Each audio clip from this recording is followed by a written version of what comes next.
Good afternoon all. എല്ലാവർക്കും നല്ല ദിവസം ആശംസിക്കുന്നു. നമുക്കറിയാം, ഇന്ന് നമ്മൾ ഇന്ത്യക്കാരായ ഓരോരുത്തരും വളരെ പ്രാധാന്യത്തോടെ കാണുന്ന ഒരു ദിവസമാണ് നവംബർ 26. കാരണം നമ്മുടെ രാജ്യത്തിൻ്റെ ഭരണഘടനയുടെ കോൺസ്റ്റിറ്റ്യൂഷൻ സ്ഥാപിച്ച ദിവസമാണ്. അതുകൊണ്ട് തന്നെ ഇന്ന് ഇന്ത്യ മുഴുവൻ ഈ ദിവസം വളരെ ഭംഗിയായി ആചരിച്ചു. ഇന്ന് രാവിലെ രാഷ്ട്രപതിയോടൊപ്പം 11 മണിക്ക് പ്രിയാമ്പിൾ റീഡിങ്ങിൽ നമ്മൾ പങ്കെടുത്തു. അതിനുശേഷം CRC കോഴിക്കോട് ഈ ദിവസത്തിൻ്റെ പ്രാധാന്യം മനസ്സിലാക്കിക്കൊണ്ട് നടത്തുന്ന ഒരു വെബിനാർ ആണ് ഇപ്പോൾ നമ്മൾ അറ്റൻഡ് ചെയ്യുന്നത്. വെബിനാറിൽ നമുക്ക് മുഖ്യാതിഥിയായിട്ടുള്ളതും നമുക്ക് ക്ലാസ്സുകൾ ഇന്നത്തെ വെബിനാർ നയിക്കുന്നതും അതിനായിട്ടുള്ള ശ്രീ RL ബൈജു സാറാണ്. ബൈജു സാർ കാസർഗോഡ് ജില്ലാ മജിസ്ട്രേറ്റ് ആണ്. ഓണറബിൾ മജിസ്ട്രേറ്റ് കാസർഗോഡ് സാറിനെ ഞാൻ ഏറ്റവും സ്നേഹത്തോടെ ബഹുമാനത്തോടു കൂടി ഈ ദിവസത്തെ ഈ സെമിനാർ നയിക്കുന്നതിനും ഞാൻ ക്ഷണിക്കുകയാണ്, സ്വാഗതം ചെയ്യുന്നു. അതുപോലൊപ്പം തന്നെ നമ്മുടെ CRCയുടെ ഡയറക്ടർ ഡോക്ടർ റോഷൻ ബിജ്ലി സാറുണ്ട്. സാറാണ് മുഖ്യപ്രഭാഷണം നടത്തുന്നത്. സാറിനെ ഞാൻ ഏറ്റവും സ്നേഹത്തോടെ ബഹുമാനത്തോടെ ഈ ദിവസത്തെ ഈ മീറ്റിങ്ങിലേക്ക്, ഞാൻ ഈ സെമിനാറിലേക്ക് സ്വാഗതം ചെയ്യുന്നു. CRCയിലെ വിവിധ ഫാക്കൽറ്റി, എല്ലാ ഡിപ്പാർട്ട്മെൻറ്റ് ഹെഡ്സുമുണ്ട്. അതുപോലെ CRCയുടെ മറ്റ് ഫാക്കൽറ്റി, മറ്റ് സ്ഥാപനങ്ങളിൽ, സഹോദര സ്ഥാപനങ്ങളിൽ നിന്നുള്ള അധ്യാപകർ, വിദ്യാർത്ഥികൾ, സുഹൃത്തുക്കൾ, സെമിനാറിൽ പങ്കെടുക്കുന്ന ഓരോരുത്തരെയും ഞാൻ ഒറ്റവാക്കിൽ സ്വാഗതം ചെയ്തുകൊണ്ട് ഞാൻ മുഖ്യപ്രഭാഷണത്തിനായിട്ട് ഡോക്ടർ റോഷൻ ബിജ്ലി സാറിനെ സ്നേഹപൂർവ്വം ക്ഷണിക്കുന്നു.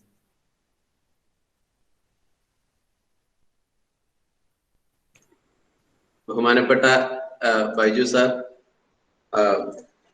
പ്രിയപ്പെട്ട സുനീഷ്, മറ്റ് CRCയിലെ പ്രിയപ്പെട്ട കൊളീഗ്സ്, സ്റ്റുഡൻസ്, മറ്റ് ബഹുമാന്യരെ, ഇന്ന് കോൺസ്റ്റിറ്റ്യൂഷൻ ഡേ ആണ്.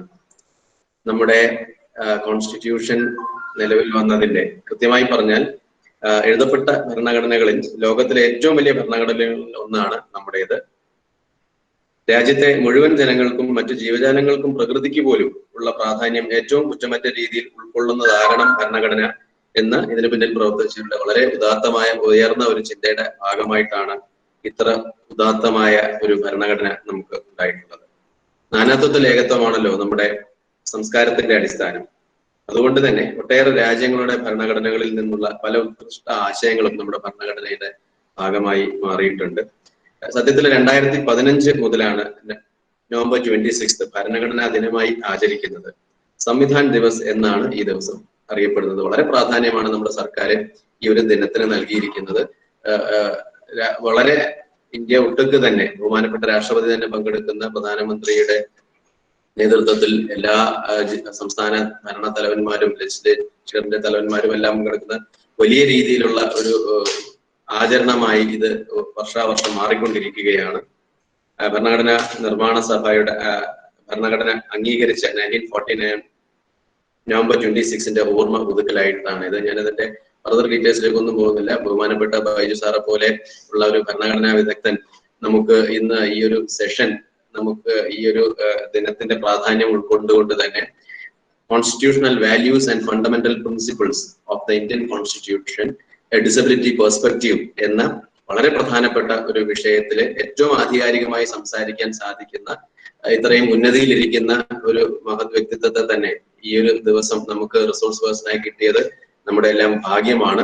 ബൈജു സാറ് എല്ലായ്പ്പോഴും തന്നെ നമ്മുടെ CRCയുടെ ഒരു ഉപദേഷ്ടാവായി, മാർഗദർശിയായി, ഒരു ഫ്രണ്ട് ഫിലോസഫർ ആൻഡ് ഗൈഡായിട്ട് എല്ലായ്പ്പോഴും നമ്മോടൊപ്പം ഉള്ള ബൈജു സാറ് ഈ ഒരു വിഷയത്തെ കുറിച്ച് സംസാരിക്കാനായിട്ട് അഭ്യർത്ഥിച്ചപ്പോൾ വളരെ സന്തോഷത്തോടു കൂടി തന്നെ, അതും അദ്ദേഹത്തിന്റെ ഇന്ന് പ്രവൃത്തി ദിവസമാണ്, വളരെ തിരക്ക് പിടിച്ച ഒരു ഷെഡ്യൂളിലാണ് സാർ എന്നുള്ളത് അറിയാം. എന്നിട്ട് കൂടി വളരെ സന്തോഷത്തോടു കൂടി ഞങ്ങളുടെ ഈ എളിയ ക്ഷണം സ്വീകരിച്ച് ഇതിന് സന്നദ്ധനായതിനുള്ള അദ്ദേഹത്തോടുള്ള ഹൃദയം നിറഞ്ഞ നന്ദി ആദ്യം തന്നെ രേഖപ്പെടുത്താൻ കൂടി ഈ ഒരു അവസരം വിനിയോഗിക്കുകയാണ്. ഞാൻ ഫർദർ ഇതിലേക്ക് പോകുന്നില്ല. നമ്മുടെ പാർട്ടിസിപ്പൻസ് എല്ലാവരും ഒക്കെ ആയിട്ടുണ്ട്.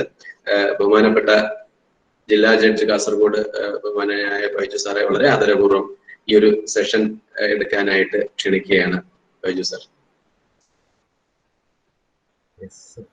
Good afternoon doctor Roshan Bijili, doctor Suneesh, മറ്റ് വിശിഷ്ട വ്യക്തികളെ, എല്ലാവർക്കും ആദ്യമായി തന്നെ ഒരു ഭരണഘടനാ ദിവസത്തിന്റെ ആശംസകൾ നേരുന്നു.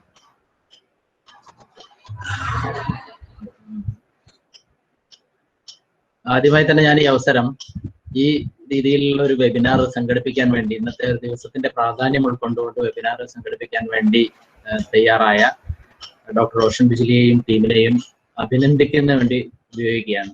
രണ്ടാമതായിട്ട് നിങ്ങൾ എനിക്ക് നന്ദി പറഞ്ഞു, ഞാൻ നിങ്ങളോടാണ് നന്ദി പറയുന്നത്. ഇന്നത്തെ ദിവസം നിങ്ങളുടെ കൂടെ ആയിരിക്കാനും ഭരണഘടനയെ കുറിച്ച് ചില തോട്ട്സ് ഷെയർ ചെയ്യാനും ഒക്കെ ഉള്ള ഒരു അവസരം എനിക്ക് നൽകിയതിന്. നമുക്ക് ഭരണഘടനയെ കുറിച്ച് ബേസിക് ആയിട്ടുള്ള ചില ചിന്തകൾ, ഭരണഘടന എന്ന് പറയുന്നത് വലിയ ഒരു ഓഷ്യൻ ആണ്, ഒരു ട്രഷർ ഓഫ് ഇതൊക്കെ നമ്മൾ പറയുന്നില്ല, അതുപോലുള്ള ഒരു സാധനമാണ്. അതിൻ്റെ അകത്തുനിന്ന് നമുക്ക് ചെറിയ ചെറിയ ചില കാര്യങ്ങൾ പെറുക്കിയെടുക്കാൻ വേണ്ടി ഈ ഒരു അവസരത്തെ ഉപയോഗിക്കാമെന്നാണ് ഞാൻ വിചാരിക്കുന്നത്.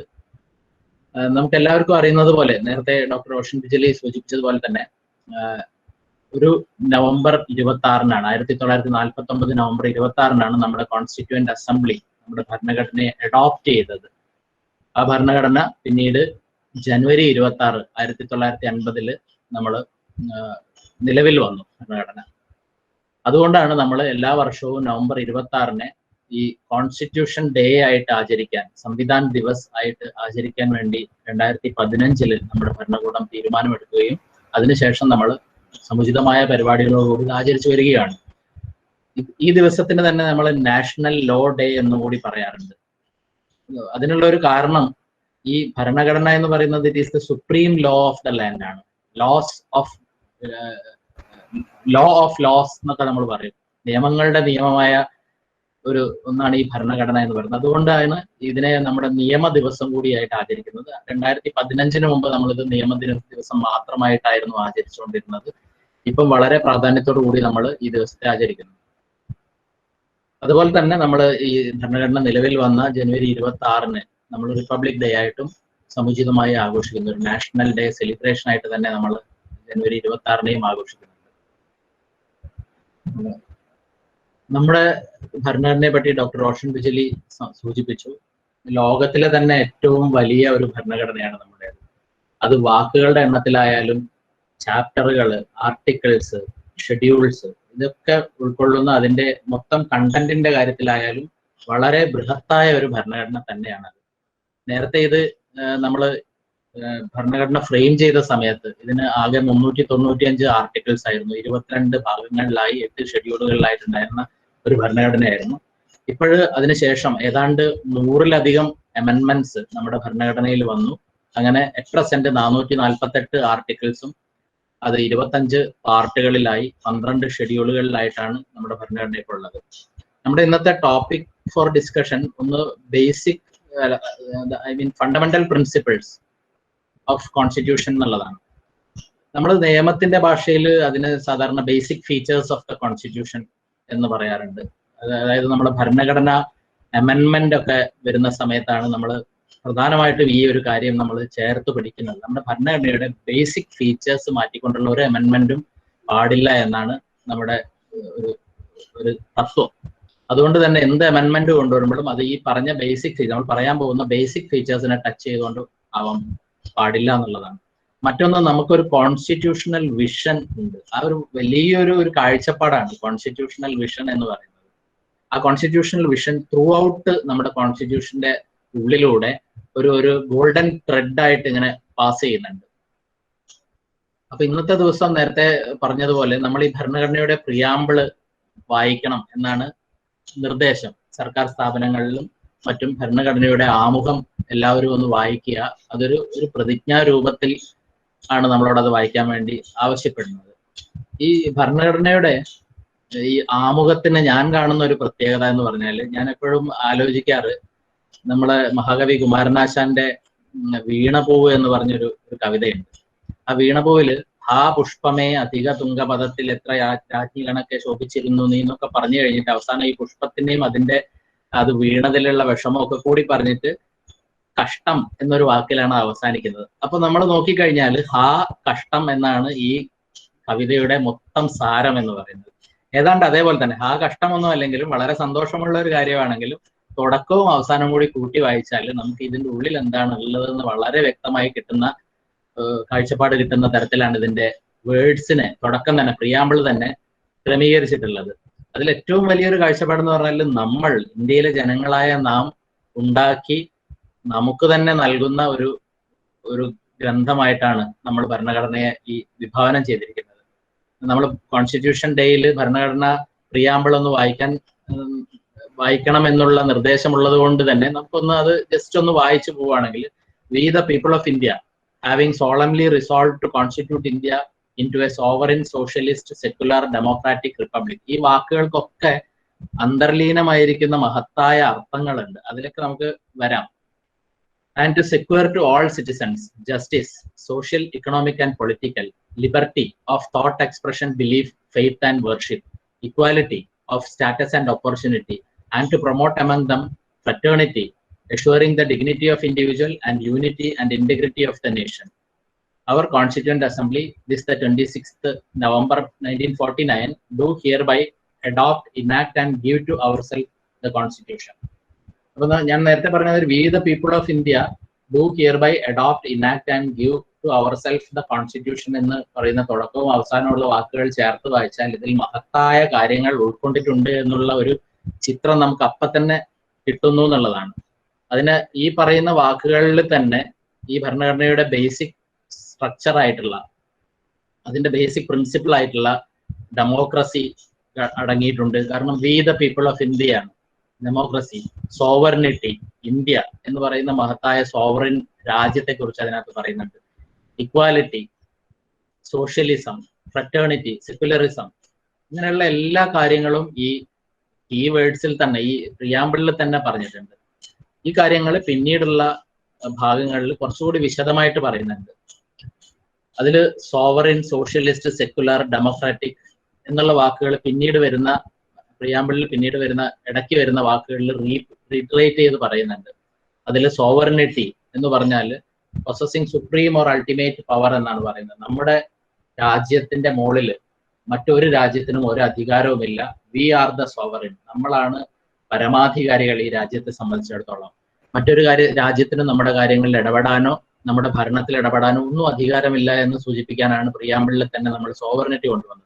സോഷ്യലിസം എന്ന് പറഞ്ഞാൽ നിങ്ങൾക്കറിയാം സ്ഥിതി സമത്വമാണ്. സമ്പത്ത് ഒന്നുകൂടി കോൺസെൻട്രേറ്റ് ചെയ്ത്, വെൽത്തിന്റെ കോൺസെൻട്രേഷൻ ഒഴിവാക്കിക്കൊണ്ട് സ്റ്റേറ്റ് ഇതിന്റെ ഈക്വൽ ഡിസ്ട്രിബ്യൂഷനിൽ കാര്യമായ പങ്ക് വഹിക്കണം എന്നാണ്. നമ്മൾ ടുവേർഡ്സ് ദാറ്റ് ഗോൾ ഒരുപാട് കാര്യങ്ങൾ നമ്മൾ ചെയ്തു, ഒരുപാട് മുന്നോട്ട് പോകുന്നുണ്ട്. എന്നാലും ഇനിയും കൂടുതൽ കാര്യങ്ങൾ അച്ചീവ് ചെയ്യാനുണ്ട്. ഫോർ എക്സാമ്പിൾ നമ്മുടെ ലാൻഡ് റിഫോംസ് ആക്ട് ഒക്കെ പോലുള്ള നിയമങ്ങളൊക്കെ അതിലേക്കുള്ളൊരു ഭാഗമായിരുന്നു. ഒരുപാട് ആളുകൾ ഒന്നിച്ച് ഒരുപാട് പ്രോപ്പർട്ടി കൈവശം വെച്ചിരിക്കുന്നു. ശരിക്കും കൃഷി ചെയ്യുന്ന ആളുകൾക്ക് പ്രോപ്പർട്ടി ഒന്നും കിട്ടുന്നില്ല. അങ്ങനെയുള്ള ഒരു കോണ്ടെക്സ്റ്റിലാണ് അന്നത്തെ EMS മന്ത്രിസഭ ലാൻഡ് റിഫോംസ് ആക്ട് പാസ്സാക്കുന്നത്. അപ്പൊ അതിലൊരു സോഷ്യലിസ്റ്റിക് കാഴ്ചപ്പാടായിരുന്നു, നമുക്ക് എല്ലാവർക്കും വെൽത്തിന്റെ ഡിസ്ട്രിബ്യൂഷൻ ഈക്വൽ ആവണം എന്നാണ്. പിന്നെ അടുത്ത നമ്മുടെ കാഴ്ചപ്പാട്, ഭരണഘടന ഫണ്ടമെന്റൽ ആയിട്ടുള്ള കാഴ്ചപ്പാട് സെക്യുലറിസം ആണ്. സെക്യുലറിസം എന്ന് പറഞ്ഞാൽ മതേതരത്വം എന്ന് നമ്മൾ ഒരു പെട്ടെന്നുള്ള ഒരു അർത്ഥത്തിൽ പറയുമെങ്കിലും ശരിക്കും അതിന്റെ അർത്ഥം അത് 42ാം ഭരണഘടനാ ഭേദഗതി പ്രകാരം 1976 സെക്യുലറിസം എന്ന വാക്ക് നമ്മുടെ പ്രിയാമ്പിളിൽ കൊണ്ടുവന്നത്. അതിന്റെ കൺസെപ്റ്റ് എന്ന് പറഞ്ഞാൽ there is A separation between state and religion എന്നാണ്. രാഷ്ട്രവും മതവും തമ്മിൽ ഒരു വേർതിരിവുണ്ട്, രാഷ്ട്രത്തിന് മതം ഇല്ല എന്നാണ് ആ സന്ദേശം. പക്ഷെ അതേസമയം നമ്മുടെ രാഷ്ട്രം അതില് സിറ്റിസണിന് എല്ലാ തരത്തിലുള്ള മതസ്വാതന്ത്ര്യങ്ങളും നൽകുന്നുണ്ട്. ഏത് മതവും അനുവർത്തിക്കാനും അത് പ്രചരിപ്പിക്കാനും ഒക്കെ ഉള്ള സ്വാതന്ത്ര്യം നമ്മുടെ ഭരണഘടന നമുക്ക് നൽകുന്നുണ്ട്. ഭരണഘടനയിൽ ഒരുപാട് ആർട്ടിക്കിൾസ് നമ്മുടെ ഈ മതസ്വാതന്ത്ര്യത്തെ ഒന്നുകൂടി ഉയർത്തിപ്പിടിക്കുന്നതാണ്. ആർട്ടിക്കിൾ 26 പറയുന്നു, റിലീജിയസ് ഡിറ്റർമിനേഷൻസിൽ റിലീജിയസും ചാരിറ്റബിൾ ഇൻസ്റ്റിറ്റ്യൂഷൻസ് ഉണ്ടാക്കാനും അത് മാനേജ് ചെയ്യാനും അഡ്മിനിസ്റ്റർ ചെയ്യാനും അതിനുള്ള വസ്തുക്കൾ സമ്പാദിക്കാനും ആ വസ്തുക്കൾ മാനേജ് ചെയ്യാനും ഒക്കെ ഉള്ള അധികാരം ആർട്ടിക്കിൾ 26 കൊടുക്കുന്നുണ്ട്. ആർട്ടിക്കിൾ 27, 28 പറയുന്നത് ഇതേപോലെ റിലീജിയസ് ഗ്രൂപ്പിന്റെ മറ്റ് അവകാശങ്ങളാണ്. ആർട്ടിക്കിൾ 29, 30 മൈനോറിറ്റി റൈറ്റ്സ്, മൈനോറിറ്റീസിന് എഡ്യൂക്കേഷണൽ ഇൻസ്റ്റിറ്റ്യൂഷൻ അടക്കമുള്ള സ്ഥാപനങ്ങൾ ഉണ്ടാക്കാനും സ്ഥാപിക്കാനും ഒക്കെ ഉള്ള അധികാരം. അപ്പൊ ഞാൻ പറഞ്ഞു വന്നത് സെക്യുലറിസം എന്ന് പറയുന്നത് ആളുകൾക്ക് മതം പാടില്ല എന്നല്ല, രാഷ്ട്രത്തിന് മതം ഉണ്ടാവാൻ പാടില്ല എന്നുള്ളത് മാത്രമേ ഉള്ളൂ. പിന്നെയുള്ള ഒരു ബേസിക് കൺസെപ്റ്റ് ഡെമോക്രസിയാണ്. ഡെമോക്രസി നമുക്കറിയാം നാം തെരഞ്ഞെടുക്കുന്ന ജനപ്രതിനിധികൾ നമുക്ക് വേണ്ടി ഭരണം നിർവഹിക്കുന്നു. നമ്മുടെ രാജ്യത്തിന് ഒരു ഫെഡറൽ സംവിധാനമാണ് ഉള്ളത്. ഇതൊക്കെ എല്ലാവർക്കും അറിയുന്ന ബേസിക് ആയിട്ടുള്ള കാര്യങ്ങളാണ്. ആ ഫെഡറൽ സംവിധാനത്തിൽ ഏറ്റവും ടോപ്പിൽ ഒരു കേന്ദ്രം ഉണ്ടായിരിക്കും, കേന്ദ്രത്തിന് താഴെ സംസ്ഥാനങ്ങൾ ഉണ്ടായിരിക്കും. പിന്നീട് ഭരണഘടനയിൽ ഡീസെൻട്രലൈസേഷൻ ഓഫ് പവേഴ്സിനെ പറ്റി വിശദമായ കാര്യങ്ങൾ പറയുന്നുണ്ട്. ഈവൻ ഗ്രാമപഞ്ചായത്ത് തലങ്ങളിൽ വരെ നമ്മുടെ അധികാര വികേന്ദ്രീകരണം എങ്ങനെ നടക്കുന്നു എന്നൊക്കെ ഡെമോക്രസി കൺസെപ്റ്റിന്റെ എക്സ്പ്ലനേഷന്റെ ഭാഗമായിട്ട് പിന്നീട് ഭരണഘടനയിൽ പറയുന്നു. പിന്നെ ഒരു കീ വേർഡ് പറയുന്നത് റിപ്പബ്ലിക് എന്നാണ്. റിപ്പബ്ലിക് എന്ന് പറയുന്ന വാക്കിന്റെ അർത്ഥം തന്നെ സ്റ്റേറ്റിന്റെ സുപ്രീമസിയാണ്.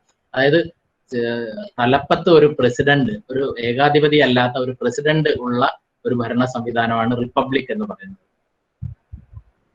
ഇങ്ങനെയാണ് നമ്മുടെ ഭരണഘടനയുടെ ഒരു ബേസിക് ആയിട്ടുള്ള മെയിൻ ആയിട്ടുള്ള കീ ഫീച്ചേഴ്സ് ഒക്കെ പറയുന്നത്.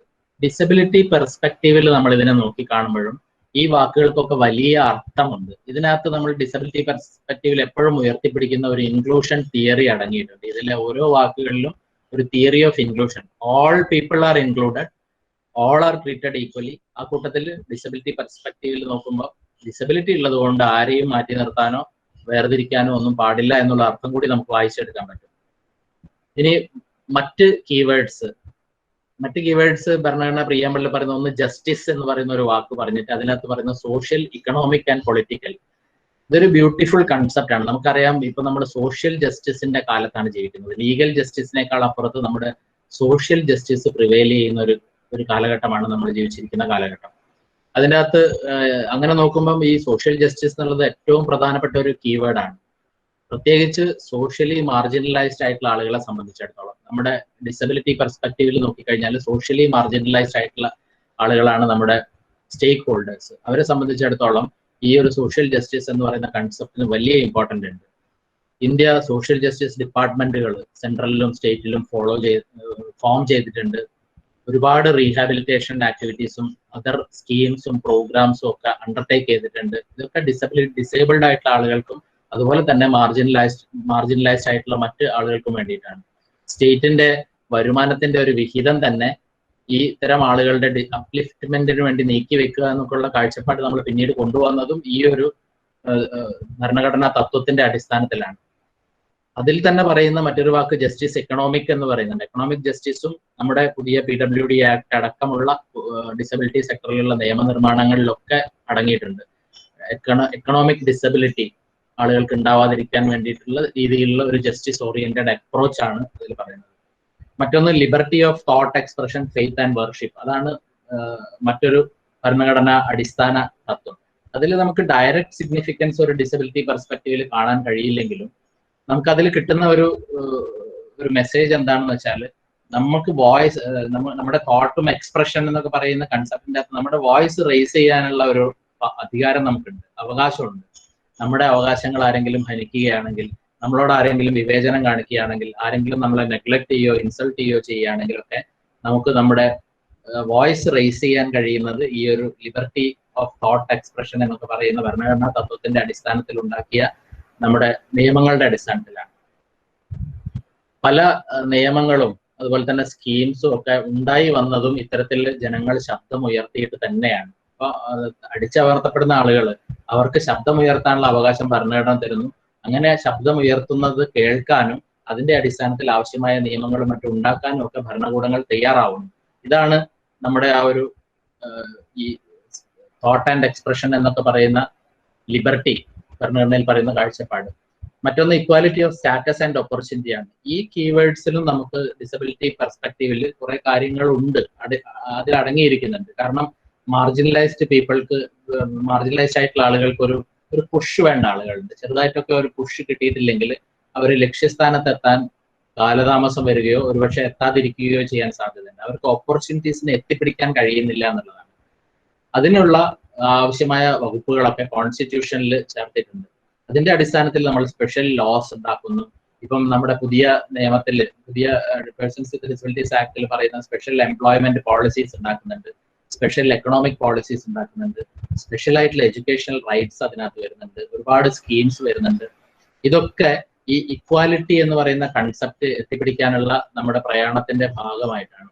ഈക്വൽ ഓപ്പർച്യൂണിറ്റീസ് കിട്ടുക, അതിനുവേണ്ടിയുള്ള കൺസെഷൻസും അതുപോലെ റിസർവേഷൻസും ഒക്കെ കൊടുക്കുക. ഇങ്ങനെയൊക്കെ കൊടുത്തെങ്കിലേ ആളുകൾ, ഈ മാർജിനലൈസ്ഡ് ആയിട്ടുള്ള ആളുകൾ കുറച്ചും കൂടി മുന്നോട്ട് വരികയും അവർക്ക് ഈ ഓപ്പർച്യൂണിറ്റീസ് ഒക്കെ എത്തിപ്പിടിക്കാൻ സാധിക്കുകയും ചെയ്യുകയുള്ളൂ.